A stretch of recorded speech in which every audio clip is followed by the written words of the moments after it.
Catus Maximus here. Another Japanese-made wrench. This happens to be chromoly, molybdenum steel. This is their 10-inch version of their auto wrench.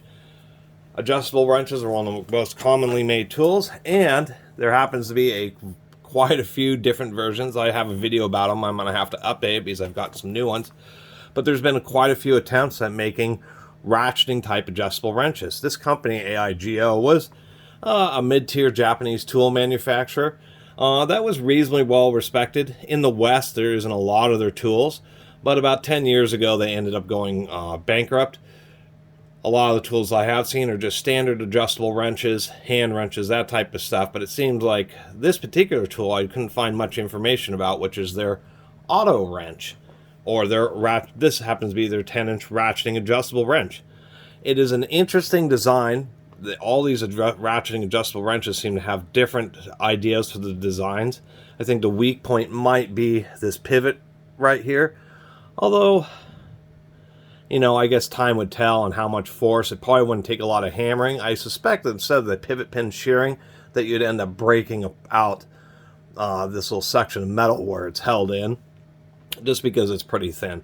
As far as the design, it's pretty unique. So what we have here is, if we open this up, and it's kind of hard to see, but this handle here is flat, but there's actually a notch. And so it's flat and then it goes up. This notch is hitting against the back of this. So what we have here, what they've done is they have shortened the screw. We can see it's just a little 2.5 thread screw. And so what happens is when you're doing the ratcheting action, since you're supposed to pull towards the moving jaw, it's specifically designed to do that. And interestingly, we have an interesting angle there. So when you're pushing the ratchet, what ends up happening is you push, and it allows the moving jaw to spring forward. And that's why there's this big screw here, is there's a spring on the backside.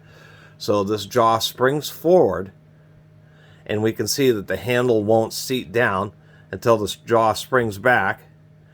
And then the handle blocks this little boss that comes off the bottom so that you can ratchet it again. If we actually use that on a fastener here, so how it works is you just pull on it, and then you push, pull, and then push. The reason it has so much travel is because the larger the fastener, the more travel that you need for it to ratchet. So it has a bunch of travel in order to accept ratcheting on the largest fasteners that's capable of working on. Overall, I think it's not a bad design. I think it works just fine, because when you push and then when you pull, it ends up self-locking into place, and not a ton of force is being put on it, because of course when you're supposed to pull towards the moving jaw so that the pressure is on the upper corner of the bolt on the moving jaw, kind of forcing the jaw to want to rock downwards rather than putting all the forces linearly right across the thumb wheel threads.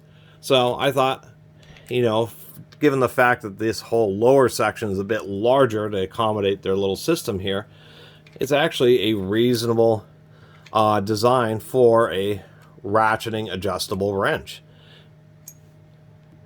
And of all the brands that I have, none of these, their manufacturers have continuously tried to make different designs, but they just never really caught on. I think part of it's just the reliability of it. Although they seem to be, you know, okay. It's just they cost more money, and most times when people want an adjustable wrench, they just get a regular basic adjustable wrench.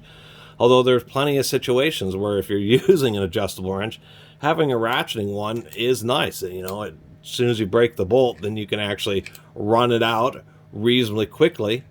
And in the situations where you have to use an adjustable wrench, it's not easy to find a way to get a ratcheting action. So they can actually be quite handy, and I'm kind of glad to have a whole collection of them. I'll end up fiddling with them over the years and seeing which design I really like.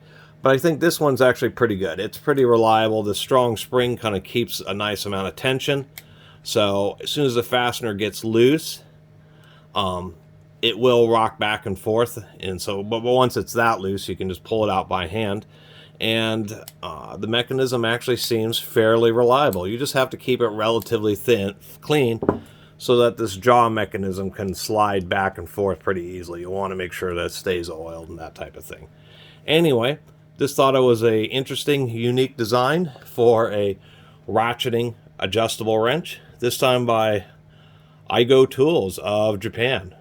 No longer around, but I think this was a pretty cool find and wanted to share it with y'all. Anyway, I think the last thing to mention is my usual evaluations. Pretty decent machining, pretty decent centering when I open the jaw, whether it's all the way closed or all the way open. Really pretty tight tolerances, so it's pretty good quality control and machine work on this unit. And even if we look at the centering of the slot, we can see that the metal is actually relatively the same thickness on each side. So they actually did a pretty decent job manufacturing this. It looks like it was done with a degree of care. We can also see that at one point this was patented or was patent pending. And I have to admit, it is a unique design versus many of the other attempts at ratcheting open and adjustable wrenches. See you next time.